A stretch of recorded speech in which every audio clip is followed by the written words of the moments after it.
मेरे प्यारे बच्चों, कैसे हैं आप लोग? A very hearty welcome to this mind blowing platform Physics Wallah. My name is Rupar Sharma. बच्चों, आज हम लोग करने वाले हैं the book that saved the earth. चलिए, सबसे पहले टाइटल को समझ लेते हैं। The book that saved the earth, एक ऐसी किताब जिसने अर्थ को बचाया। अरे कब बचाया, कैसे बचाया, कहां बचाया, वही हम लोग इस चैप्टर में पढ़ते हैं। ये चैप्टर क्या है? ये चैप्टर जब स्टार्ट होता है, शुरुआत में हम लोग देखते हैं कि हम लोग 25th सेंचुरी में पहुंच गए हैं। जी हाँ, 25th सेंचुरी में बताया जा रहा है कि कैसे 21st सेंचुरी में अर्थ को बचाया गया। कौन अटैक करने वाला था अर्थ पर? मार्शियंस। जी हाँ, जो लोग मार्स पर रहते हैं वो लोग अर्थ के ऊपर अटैक करने वाले थे। और कौन सी बुक थी जिसने उन्हें बचाया? वो बुक थी मदर गूस। जी हाँ, मदर गूस नाम की एक नर्सरी राइम बुक थी। नर्सरी राइम बुक हमने जरूर देखी होगी बचपन में, जिसमें नर्सरी राइम्स लिखी होती है, ट्विंकल ट्विंकल लिटिल स्टार, ये वो। और आपको पता है कि जो नर्सरी राइम्स होती है ना, उनका कोई सिर पैर नहीं होता है। You can not make head और टेल अबाउट इट। मतलब आप क्या करते हो, उसमें लिखा कुछ और होता है, मतलब उसका कुछ और होता है। कुछ भी हम लोग करते हैं कि एनिमल्स बोल रहे हैं और ये हो रहा है, वो हो रहा है, जो बिल्कुल ही मतलब रियल नहीं है, बिल्कुल ही फिक्शनल है। तो वैसा ही इस चैप्टर में हम लोग देखने को हमें मिलता है कि कैसे कैसे जो है ये ऐसी टाइप की बुक अर्थ को बचाती है। तो सबसे पहले कैरेक्टर्स देख लेते हैं भाई। सबसे पहले एक हिस्टोरियन। हिस्टोरियन क्या है? She is a member of She is a member of the Museum of Ancient History and the Department of 20th Century। 20th century में, मैंने 21st बोल दिया, 20th सेंचुरी में देखो वहां पे क्या है, 25th सेंचुरी में 20th सेंचुरी का एक अलग से म्यूजियम बना हुआ है। उस म्यूजियम में क्या है? एंशिएंट हिस्ट्री और डिपार्टमेंट है वो, जो बता रहा है कि क्या क्या हुआ था 20th सेंचुरी में।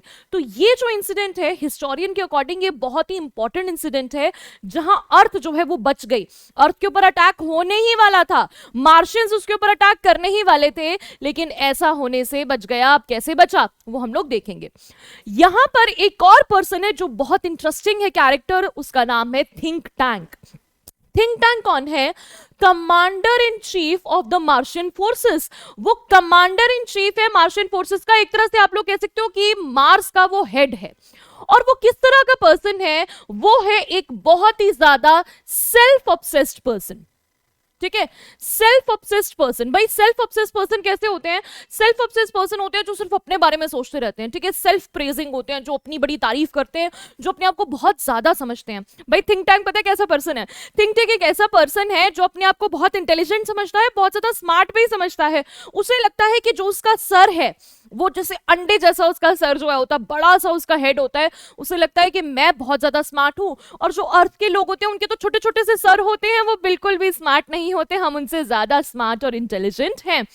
वो जो है वो शीशे को देख के बोलता रहता है, जैसे आपने वो snow white and the seven dwarfs में देखा है ना, वो बोलती है आईने आईने ये तो बता सबसे सुंदर कौन है भला। तो वो भी अपने आप को देख के बोलता है कि सबसे इंटेलिजेंट, सबसे ज्यादा स्मार्ट कौन है इस दुनिया में, और फिर अपना ही नाम लेता है, एक्सपेक्ट करता है कि मिरर भी बोले कि हाँ आप ही हो। तो वो एक बहुत ही सेल्फ ऑब्सेस्ड पर्सन है। ये जो है किस तरह का पर्सन है? ये प्लान कर रहा है कि मैं अर्थ को इन्वेड कर दूंगा। वो सोचता है कि अर्थ जो है ना वो बिल्कुल भी मतलब बहुत पिछड़ी हुई है, बहुत ज्यादा बैकवर्ड है, तो अर्थ के ऊपर वो इजीली अटैक कर सकते हैं। तीसरा कैरेक्टर है यहां पर noodle. He is a trainee under think tank. वो एक ट्रेनी है, एक तरह से अप्रेंटिस है थिंक टैंक के अंडर। वो जो है बड़ा समझदार पर्सन है। नूडल से हम लोग जो है ना क्या देखते हैं, नूडल जो है ना किस तरह का पर्सन है? चुपचाप से ना अपने व्यूज वो थिंक टैंक के सामने रखता रहता है, लेकिन थिंक टैंक बड़ा चालाक है। थिंक टैंक जो है वो जो भी व्यूज देता है, ये बड़ा इंटेलिजेंट है, लेवल हेडेड है, सेंसिबल है और लेवल हेडेड है। यानी कि दिमाग जो है उसका बिल्कुल टिकाने पर है, बहुत सेंसिबल बातें करता है, लेकिन थिंक टैंक बार बार उसकी बातों का सारा क्रेडिट ले लेता है। ठीक है, तो समझदारी की बातें अगर कोई इस चैप्टर में कर रहा है, इस प्ले में कोई कर रहा है, तो वो है नूडल, नॉट थिंक टैंक। आगे है सार्जेंट ओप, कैप्टन ओमेगा और लेफ्टिनेंट आयोटा। ये जो है कौन है? ये तीनों जो है ये गए हुए हैं अर्थ पर। ठीक है, ये दोनों मार्स पे हैं, ये आपको याद रखना है। ये दोनों जो है वो मार्स पे हैं, मार्स कंट्रोल सेंटर। ठीक है, वहां से वो देख रहे हैं कि अर्थ पर कौन गए हुए हैं। ये सार्जेंट ओप, कैप्टन ओमेगा, लेफ्टिनेंट आयोटा, ये सारे जो है वो अर्थ पर पहुंच गए हैं। अर्थ में एक लाइब्रेरी में गए हैं। अर्थ के बारे में इंफॉर्मेशन निकालने के लिए। और आज ये लोग प्लान कर रहे हैं कि अर्थ के ऊपर अटैक कर देंगे, लेकिन इससे पहले लाइब्रेरी में पहुंचकर ये लोग क्या कर रहे हैं, अर्थ के बारे में इंफॉर्मेशन गैदर कर रहे हैं, अर्थ को इन्वेड करने से पहले। इन्वेड यानी कि उसके ऊपर अटैक करने से पहले। ठीक है भाई, तो क्या है, अब ये लोग जो है वो मार्स से बैठे बैठे देख रहे हैं कि ये लोग जो अर्थ पे गए हुए हैं ये क्या इंफॉर्मेशन गैदर कर रहे हैं। तो हम लोग क्या देखते हैं, the historian welcomes visitors to the museum of ancient history in the 25th century. भाई देखो यहाँ पर ना हमें बड़ा मजा आता है इस प्ले को देखने में, क्योंकि इस प्ले में ना सब कुछ दिया हुआ है, आपको टाइम भी दिया हुआ है, प्लेस भी दिया हुआ है, सेटिंग भी दी हुई है कि कौन से टाइम पे टेक प्लेस करता है। तो शुरुआत होती है 25th सेंचुरी से, ठीक है, और प्लेस क्या है, प्लेस है म्यूजियम। वो म्यूजियम में एक हिस्टोरियन खड़ी होती है और वो बताती है कि हम 25th सेंचुरी में हैं, और वो बोलती है कि मैं आपको एक किस्सा बताने वाली हूँ जो 20th सेंचुरी में हुआ था और जिसमें अर्थ पर अटैक हुआ था। तो क्या हुआ, she informs them how a book saved the earth from a Martian invasion इन 2040। तो 2040 में कैसे हम लोग बच गए एक मार्शियन इन्वेजन से, मार्स के अटैक से, और उसे बचाया जैसे कि मैंने आपको बताया एक बुक ने। Think tank the ruler sends a probe to earth. Think tank जो कि रूलर है वो एक प्रोब भेजता है अर्थ पर। प्रोब का मतलब क्या हो गया बेटा, एक मिशन भेजता है वो अर्थ पर कि जाओ इंफॉर्मेशन गैदर करके लाओ अर्थ के बारे में, क्योंकि हम उसके ऊपर अटैक करने वाले हैं। The probe team reaches a library but are puzzle to see books, they make guesses, one of them calls them hats. भाई ये जो प्रोब टीम है, जो ये रिसर्च टीम है, ये पहुंच जाती है और अर्थ में जाके वो कहते हैं कि हम लोग ना एक स्क्वायर बिल्डिंग में, एक रेक्टेंगुलर बिल्डिंग में है, हम लोग ऐसी बिल्डिंग है, और ये बिल्डिंग क्या है, ये एक्चुअली में लाइब्रेरी है। लाइब्रेरी में ये बहुत सारी बुक्स को देखते हैं, तो बुक्स को टेढ़ा मेढ़ा करके देख रहे हैं और सोच रहे हैं यार ये किताबें क्या चीज है। फिर उनके बाद एक पर्सन गेस करता है उनमें से कि ये जो है वो क्या है, ये हैट्स हैं। उन्हें लगता है कि हम किसी तरीके की हैबरडैशरी में हैं। यहां पर एक वर्ड आता है हैबरडैशरी। हैबरडैशरी का मतलब होता है कि एक ऐसी जगह जहां आदमियों के कपड़े मिलते हैं। तो उन्हें लगता है कि हम लोग ना किसी मेन क्लोथिंग स्टोर में हैं और यहां ये सब हैट्स हैं। Think tank very proudly calls them sandwiches and orders his crew to eat them. भाई वो बोल रहे होते हैं कि ये हैट है और अपने सिर पे भी रख लेते हैं। तो थिंक टैंक से पूछते थे कि आपको क्या लगता है माइटी थिंक टैंक, ये क्या है, आप प्लीज बताओ। तो थिंक टैंक फटाफट से कहता है कि ये ना मुझे लग रहा है कि ये सैंडविचेस हैं। उसे क्यों लगता है कि वो सैंडविचेस है, क्योंकि वो जो बुक का हार्ड कवर होता है ना, उसे लगता है कि वो ब्रेड है और जो उसके अंदर जो पेजेस है वो किसी तरीके की सैंडविच की फिलिंग है। और फिर वो कहते हैं चलो इसको खाओ, और उन्हें खाना भी पड़ता है और खाकर उन्हें जो है बड़ा अजीब सा लगता है, क्योंकि obviously books are not tasty. Now, the trainee under think tank Noodle points out that they may be used for communication. अब बड़े ही स्मार्टली नूडल के सामने बोलता है थिंक टैंक, अगर आप बुरा ना माने तो मैं एक पीस ऑफ इंफॉर्मेशन आपके साथ शेयर करूंगा। ये एक्चुअली क्या है, ये सैंडविचेस नहीं है, ये एक मीडियम ऑफ कम्युनिकेशन है। ये खाने की चीज नहीं है, इससे कम्युनिकेट किया जाता है। Think tank orders them to listen to the communication devices. When they can't hear anything, Noodle says that Earthlings watch them. Think tank जो है वो फटाफट से ऑर्डर देता है कि चलो चलो ऐसा करो, अपने कान पे लगाओ इन किताबों को और सुनो, क्योंकि हो सकता है कि जो मार्स पर जो कम्युनिकेशन डिवाइसेस हैं उनसे सुना जाता है। तो वो सुनने की कोशिश करते हैं, फिर वो कहते हैं शायद इसकी फ्रीक्वेंसी सही नहीं है, तो उन्हें कुछ समझ में नहीं आता। उसके बाद फिर से हमारा समझदार नूडल जो है वो बोलता है कि ये जो अर्थलिंग्स है ना, ये ईयर से नहीं, कानों से सुनते नहीं है, बल्कि इसको देखते हैं।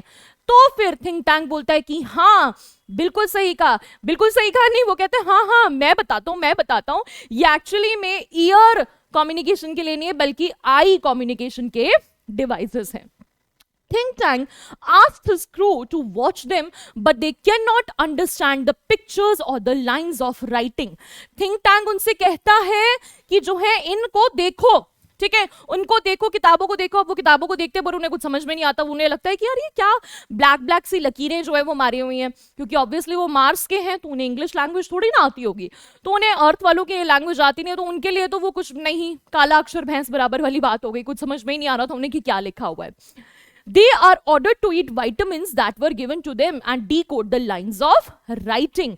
भाई फिर उन्हें फिर से नूडल जो है, समझदार नूडल कहता है कि हमारी जो केमिकल डिपार्टमेंट है उन्होंने उन्हें विटामिन्स दिए थे ना, तो वो विटामिन्स को उन्हें खाने को बोलते हैं, वो विटामिन्स खा लेते हैं, वो विटामिन्स उन्हें और ज्यादा समझदार बना देते हैं और वो फटाफट से उस कोड को डिकोड करते हैं. यहां पर उसे डेसिफर वर्ड भी बोला गया है. डेसिफर द कोड का मतलब होता है बेटा ब्रेक द कोड. उनको बोला जाता है, उन्हें लगता है कि ये जो किताबों के अंदर लिखा है ये किसी तरीके का कोड है और इसे समझना जरूरी है. After consuming vitamins, the crew is able to read nursery rhymes and words like shell, silver, dog laughing, cow jumped over the moon, etc. In vitamins को खाने के बाद वो फाइनली पढ़ पाते हैं कि क्या लिखा है. उसमें लिखा होता है शेल और सिल्वर, उसमें लिखा होता है कि शेल और सिल्वर जो है वो उगे हुए हैं, किस तरह से उगाते हैं, मेड्स को उगाया जा रहा है. फिर वो एक पढ़ते हैं कि डॉग जो है वो लाफ कर रहा है, काउ जो है वो मून पर पहुंच गई है जंप मार के. जैसे कि आपको पता ही है कि भाई नर्सरी राइम्स में तो कुछ भी लिख देते हैं. तो थिंक टैंक को लगता है कि भाई ये अर्थ को तो हम बड़ा ही पिछड़ी हुई बैकवर्ड सिविलाइजेशन समझ रहे थे, लेकिन ये तो बड़े स्मार्ट हैं, इन्होंने तो माइनिंग और एग्रीकल्चर को कंबाइन कर दिया है. हम लोग तो सिर्फ सब्जियां उगाते हैं, इन्होंने तो मेटल्स को उगाना शुरू कर दिया है. और अगर ये मेटल्स उगा सकते हैं तो इसका मतलब ये तो बॉम्ब्स, हाई एक्सप्लोजिव जो बॉम्ब्स होते हैं, बॉम्ब भी ये लोग उगा सकते हैं. फिर इनका तो डॉग भी हंस सकता है, यानी कि इनके एनिमल्स में भी एक सेंस ऑफ ह्यूमर है. और तीसरी बात ये कि इनकी काउ जो है वो मून पर जंप कर सकती है. इसका मतलब है इन्होंने तो हजारों काउस को जो है वो भेज दिया होगा मून पर, और वो उन्हें मार्स पर भी भेज सकते हैं. तो थिंक टैंक तो बेचारा परेशान हो जाता है, एकदम डर जाता है. Think tank assumes that earthlings were very advanced civilization, की भाई अर्थ जो है वो बड़े ही एडवांस सिविलाइजेशन है. भाई ये earthlings का मतलब क्या है बच्चों? earthlings है अर्थ पर रहने वाले लोग. Think tank is further terrified when he sees the picture of Humpty Dumpty. He assumes that earthlings were planning to capture him by invading Mars. भाई बहुत मजा आता है. फिर उसके बाद वो उस किताब में हम्टी डम्टी पढ़ते हैं. हम्टी डम्टी आपको पता ना, Humpty Dumpty sat on a ball, Humpty Dumpty had a great fall. देखा ना सबने हम्टी डम्टी देखा होगा, ये ऐसा दिखता है हम्टी डम्टी. अब हमने क्या पढ़ा था कि थिंक टैंक जो है वो भी बिल्कुल उसका एग शेप है, बिल्कुल इसकी तरह दिखता है. तो उसे लगता है कि हम्टी डम्टी जो है वो मैं ही हूं, मेरी ही फोटो लगाई हुई है अर्थ वालों ने, यानी कि अर्थ वाले मुझे अच्छे से पहचानते हैं. और हैड अ ग्रेट फॉल का मतलब क्या है कि मेरी तो हार हो गई है. इसका मतलब है कि अर्थ वालों ने डिसाइड कर लिया कि वो मार्स पर अटैक करेंगे और हमारा जो है हमें हरा देंगे, और मुझे भी वो हो सकता है कि मार दें. तो भाई थिंक टैंक तो बहुत ज्यादा डर जाता है. He orders the Martian fleet to evacuate Mars and he decides to flee to the star Alpha Centauri. भाई वो क्या ऑर्डर करता है मार्शियंस को कि भाई फटाफट से खाली करो, मार्स को खाली कर दो. वो फटाफट से प्रोब को बुला लेते हैं, कहते चलो चलो अर्थ को खाली करो फटाफट से, ये हमारे ऊपर अटैक करने वाले हैं. वो कहते हैं कि पूरे मार्स को हम लोग खाली कर देंगे और वो जो अल्फा सेंचुरी जो स्टार है ना, हम लोग सारे उस पर जो है वो भाग जाएंगे, क्योंकि अर्थ वाले बहुत ज्यादा एडवांस है, हमारे ऊपर अटैक करने वाले हैं. तो थिंक टैंक को लगता है कि भाई मेरी तो गर्दन कट जाएगी, मेरा तो जो है बुरा हाल हो जाएगा, तो हमें यहां से भाग जाना चाहिए. In the 25th century, the historian says that people of Earth and Martians are friends. Earthlings have established a library in the Martian capital of Marsopolis. भाई यहाँ पर खत्म हो जाता है. अब फिर से हम लोग जो है वो मिलते हैं किससे? उसी हिस्टोरियन से. हिस्टोरियन जो है वो बताती है कि अब 25वीं सेंचुरी है, अब जो अर्थ और मार्स वाले जो लोग हैं वो आपस में फ्रेंड्स बन गए हैं. हमने उन्हें ये भी डिफरेंस बता दिया है कि बुक्स और सैंडविचेस के बीच में क्या डिफरेंस होता है. हमने उन्हें पढ़ना लिखना भी सिखा दिया है, और हमने मार्सोपोलिस जो उनकी कैपिटल है ना, वहां पर एक लाइब्रेरी भी बना दी है. लेकिन आज भी एक किताब है जो मार्स वाले नहीं पढ़ सकते, और वो है मदर गूस. जी हाँ, मदर गूस से उन्हें आज भी बहुत ज्यादा डर लगता है. तो बहुत ही कॉमिकल सा, बड़ा मजाकिया से जो है ये प्ले है, बड़ा मजा आता है इसको पढ़ने के बाद, और बिल्कुल बच्चों जैसा ये लगता है. लेकिन हाँ, इसमें से जो क्वेश्चंस है, क्वेश्चंस बहुत इंपॉर्टेंट है. आपका जो लेटेस्ट सैंपल पेपर है, उस लेटेस्ट सैंपल पेपर में जो है इससे रिलेटेड क्वेश्चन आया हुआ है, एमसीक्यू बेस्ड जो है ना, आरटीसी, आपको एक रेफरेंस टू कंटेक्स्ट दिया हुआ है, 3-4 डायलॉग दिए हैं और डायलॉग पर बेस्ड जो है क्वेश्चंस भी आपसे पूछे गए हैं। तो बड़े ही इंपॉर्टेंट क्वेश्चंस है, थोड़े से घुमा फिरा के दिए हुए, लेकिन मजा बहुत आता है। जिसने भी चैप्टर को जरा ध्यान से सुना है, समझा है, वो इसे सॉल्व कर सकता है। तो आपको जो MIQs करवाए हैं आपकी यूट्यूब पे अवेलेबल है, आप MIQs में भी देख सकते हो। फिर मैंने जो वॉरियर बैच लिया था उसमें भी मैंने ये वाले क्वेश्चंस जो हैं वो आपको कराए हैं, आप वहां जाकर देख सकते हो। सैंपल पेपर को जरूर देखना बच्चों, उसमें से जो क्वेश्चन आया है उससे आपको आइडिया लग जाएगा किस तरह से क्वेश्चन इसमें बनने वाले हैं। ठीक है, आई होप आपको ये चैप्टर जो है वो समझ में आ गया होगा।